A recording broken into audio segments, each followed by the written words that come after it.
Welcome to this explainer. Marcus Aurelius wasn't just born a titan of history, you know? He was built. Day by day, he was forged into a cumulative man. Today, we're slowing things down. We're stepping right out of the frantic rush of the immediate day-to-day, and we're stepping into a much larger, much deeper river of time. Take a second to just settle into the visual space here, this cinematic, navy, charcoal, and gold palette we're exploring today. We chose these colors really deliberately to anchor us in depth, endurance, and the quiet, unyielding value of time itself. We're going to explore a concept that literally carries the weight of the decades. It's an idea that can totally reshape how you view your own progress, your own struggles, and your life's work. We're looking at the long arc of cumulative practice. Okay, let's dive into this by looking a bit closer at his journey. As a Roman emperor and a deeply dedicated practitioner of a philosophy of life, Marcus wrote down this absolutely incredible observation. He said, "What compounds across decades is invisible at any specific point along the way." Think about Marcus in his late life for a moment. This steady, remarkably grounded man he became by his final years, that wasn't the result of some sudden magical epiphany. No way. It was the invisible, cumulative result of 40 years of small, daily practice. 40 years of waking up, centering himself, reflecting, and just trying again. Day by day, year by year, the growth was completely imperceptible. But across the span of those decades, it built that cumulative man. Section 1. The Single-Year Illusion. The Myth of Immediate Transformation. Let that ancient ideal of a 40-year journey really sink in, and let's contrast it with our present reality. It's a pretty heavy contrast, right? Now, what's really interesting about this slide is how we live in an era that completely dismisses the decades and literally demands results by Friday. Look at the left side. The contemporary frame promises rapid change. Transform your life in 30 days. Master this skill in 6 weeks. And what's the actual output of that toxic promise? Frustration. Deep, grinding frustration when that rapid change inevitably doesn't show up. Now, on the right side, consider the compounding arc. The reality is that true compounding absolutely requires the decades. It demands deep, structural change. The unvarnished truth we have to accept here is that no single year produces the final result. None.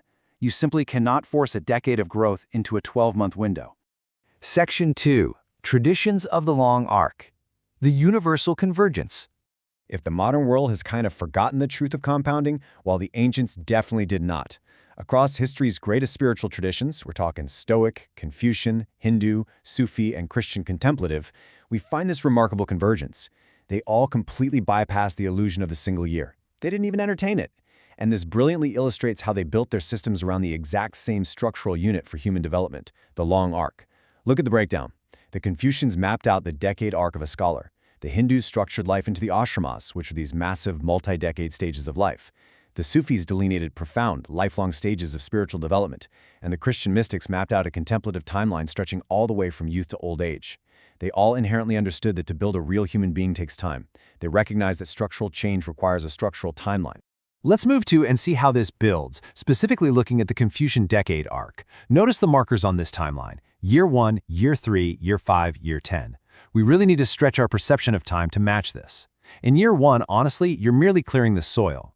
By year 3, maybe you're just planting the first serious seeds.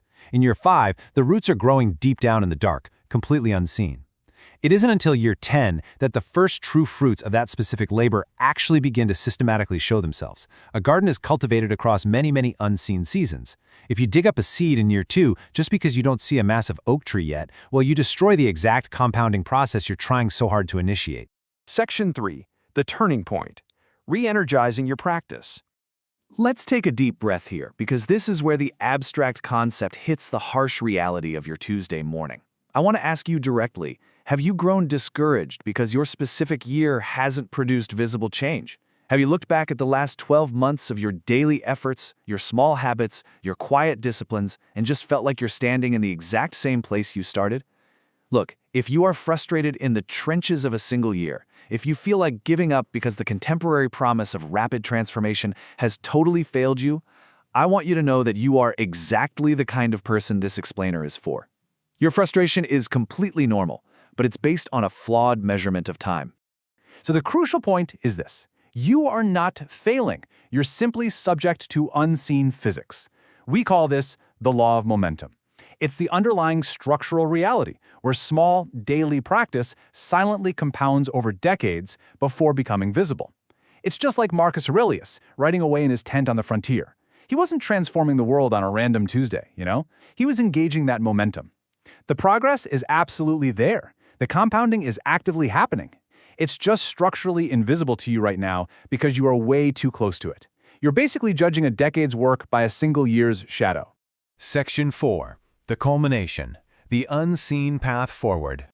As we wrap up our time together, I really want to invite you to shift your perspective. Let go of that immediate frustration. Just let go of the need for rapid change. Instead, replace it with a profound sense of reassurance. You are on a long, quiet path. It's a path walked by sages, mystics, and emperors long before you. The work you do today matters, not because it's going to magically revolutionize your life by tomorrow morning, but because it's one small, necessary stitch in the vast tapestry of a cumulative life. You don't need to rush. You only need to persist. The decades will absolutely take care of the compounding. So, ask yourself, what unseen seeds are you willing to plant today, knowing you might not taste the fruit for another 10 years? This is our human blueprint.